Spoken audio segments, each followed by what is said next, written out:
अरे पागला हाँ अब कर फोटो लेके चुमता।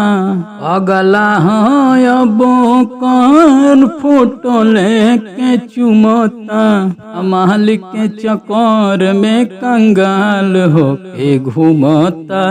मालिक के चक्कर में कंगाल होके घूमता। तो भैया हम गीतकार शक्ति सूर्या आप सब भोजपुरी श्रोतागण के प्रणाम करतनी। तो फिर एगो कॉमेडी सैड सॉन्ग है कि बोल सकिना लेके आइल बनी। वो भी इतना पूरा विश्वास बा आप लोग के बहुत पसंद आई। अगर हमारे चैनल पर नया बनी तो चैनल के सब्सक्राइब कर ली ताकि ये तरह का नोटिफिकेशन सबसे पहले आप तक पहुँचे। आए सॉन्ग खातिर एगो लाइक कर दी, कमेंट बताइए कि सॉन्ग कैसा लागल। चलिए शुरू करते हैं। जय डमी देतनी टुनटुन यादव के ट्रैक पर बाटे, जिन्हें का सॉन्ग बाटे मजनुआ आरजेडी के लवर हो। इस सॉन्ग पर अच्छा लागल है मैटर तो आप लोग खातिर लिख दिले बड़ी।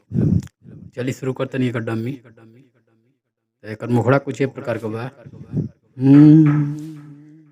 गाना बेवफाई वाला दिन भर सुनाता।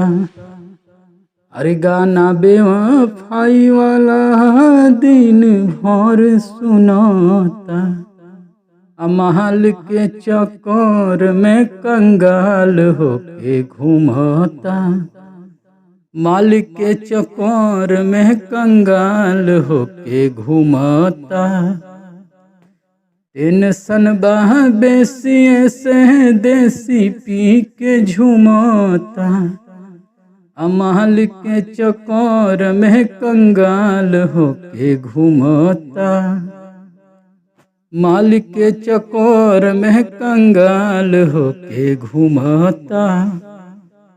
मुखड़ा चलिए पहला अंतरा सुनाते आप लोग के। कहनी लड़की बड़ी बेवफा होली सौ गो सपना देखा के दगा देली सौ। अरे कहनी लड़की बड़ी बेवफा होली सौ गो सपना देखा के दागा देली सौ। पागला हाँ अब कर फोटो लेके चुमता। मालिक के चक्कर में कंगाल होके घूमता। मालिक के चक्कर में कंगाल होके घूमता। चलिए एक दूसरा अंतरा सुनाते नहीं। एकरा चढ़ल तो प्यार वाला नासा रहे। नहीं बुझल समान देत झांसा रहे। अरे एकरा चढ़ल तो प्यार वाला नासा रहे। नहीं बुझल समान देत झांसा रहे। शक्ति सूर्या सिंगर सोची सोच माथा धुनता। मालिक के चक्कर में कंगाल होके घूमता। मालिक के चक्कर में कंगाल होके घूमता।